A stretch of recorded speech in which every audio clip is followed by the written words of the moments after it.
Alright guys, so today we're doing another car review. This is a car that's very near and dear to my heart. I've been a VW guy for quite some time, even though I also hate Volkswagen, so kind of a weird love-hate relationship there. But I'm with my buddy David. Hey, hey. And we've known each other for quite some time. We've been kind of part of this like kind of friend group. That started off in VWs. Started off with a lot of VWs, and now we've all like branched out. Yeah. There's Corvettes, there's Miatas, there's BMWs, it's all over the place.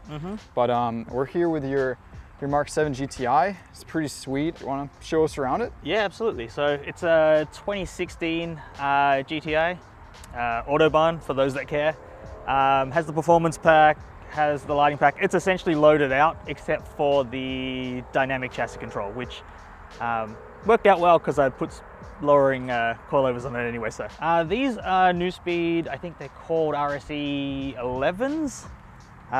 They are in the, I think, what do they call them, diamond black or PVD black finish. So it's kind of like a dark chrome. It definitely looks like it's like OEM plus car. There's not, you know, carbon fiber everywhere or anything like that. It's very kind of well done and pretty like standard, you know? Well, one, carbon fiber is expensive. I can't afford that stuff. But that's always been my goal. And a lot of people say, like, you know, that's what they want is OEM plus.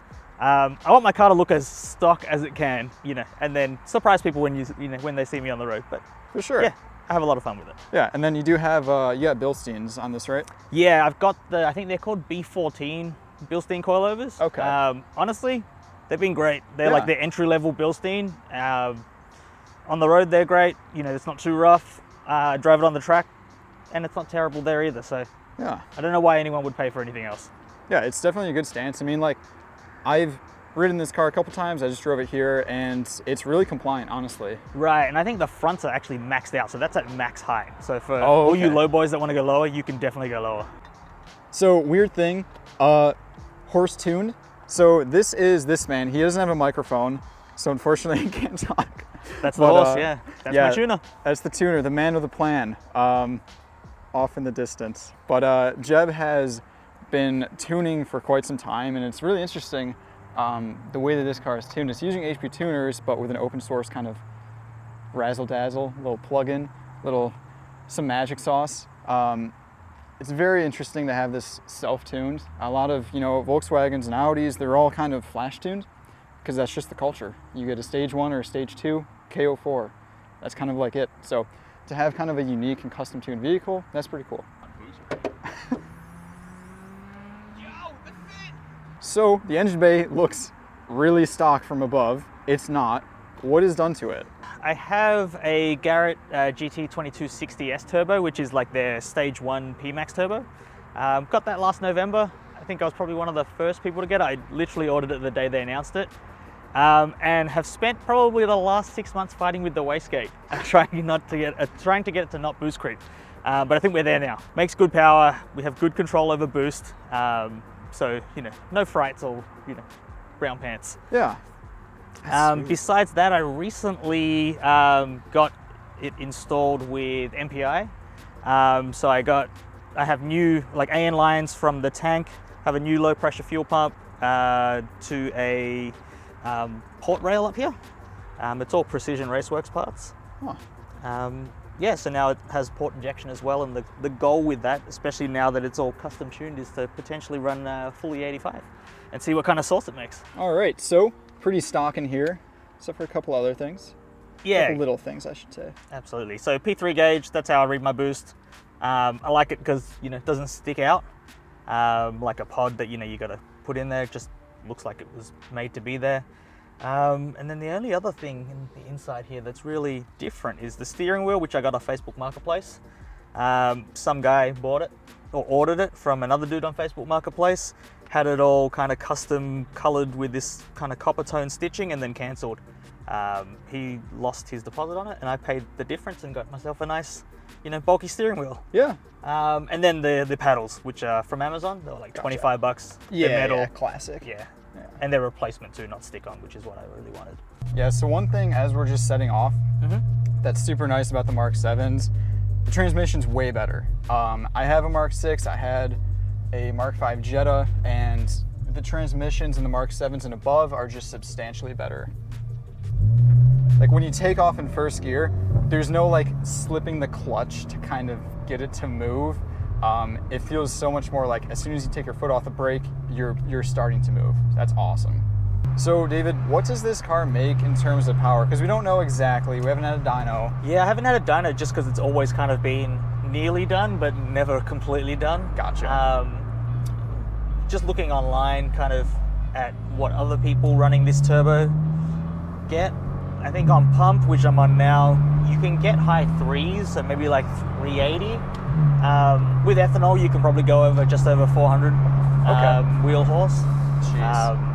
So, I mean, that's what I'll target when I get on the dyno. We'll see. But yeah, I mean, for me, it's never been about out and out horsepower. Yeah. I just wanted to, you know, feel quick and, you know, be quick when you line up against someone. So, we got a nice little road here.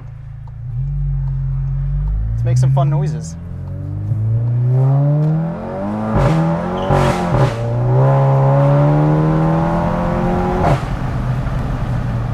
Dude, it sounds hilarious. Oh, that's awesome.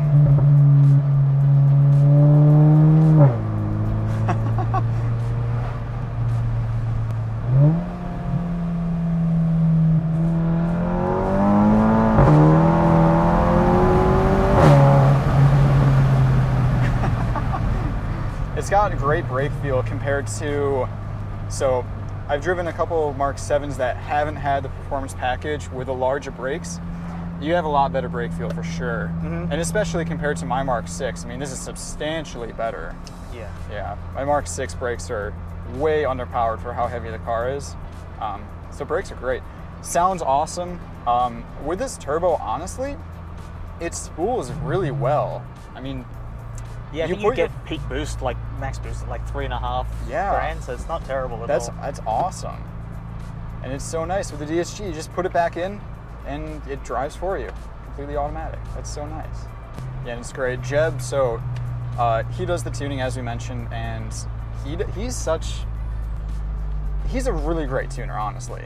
I mean, he could absolutely do it as like a business, and not that he wants to, but this car drives great. And it's awesome. It's just a really well put together car, and it doesn't have any weird quirks from what I can see. Now, obviously, you had issues with the boost creep, right? That was probably really frustrating. Yeah, and we just had to. It's an electronic wastegate, so we just had to adjust that a little bit. It comes pre-calibrated, or supposedly, but out of the box, we just couldn't get it. Like partial throttle, once the car got above like 5,500 revs, like the boost would just exceed whatever boost you were commanding. Yeah. Which is never nice, right? Because you also want to protect the turbo, make sure you don't overspin it. So for sure. Once we played around with the wastegate, it took some time because you're dialing it in, and then you have to set the calibration, and then the car doesn't like it, so you get an EPC light or it'll cut boost. So it took a while to get it into a spot where it was happy, but now really happy with it. Sweet. As you can see, even when you're not Watt, it drives perfectly fine. Absolutely. And when you are Watt, it's pretty sweet.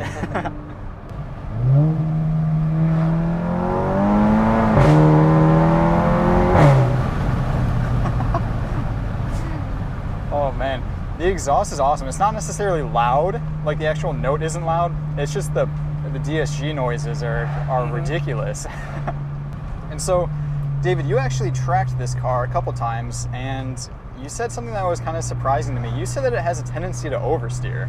Yeah, I'm surprised, just as surprised as you, because I don't have camber plates, or I haven't done rear sway bar, any of the things that people typically do. No. Yeah.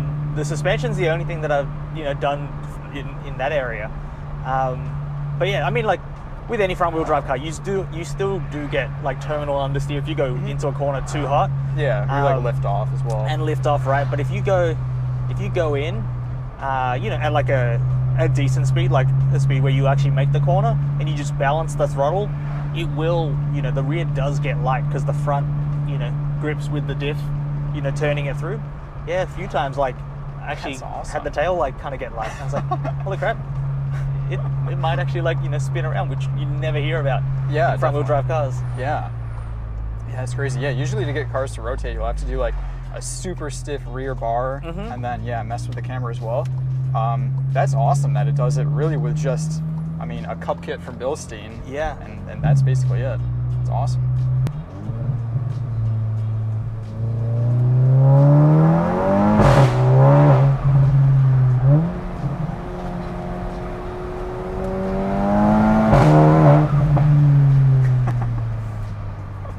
It handles pretty nicely too. Yeah. All things considered. I mean, it's a heavy car, but honestly, it feels pretty nimble, pretty decent. So do you have any other kind of like future plans for this car? No, not really. I think it's where I want it to be. I want to get the flex fuel tune. You know, then I can run pump, or I can run E85 or some blend of it, and you know, the ECU will figure it out. Yeah.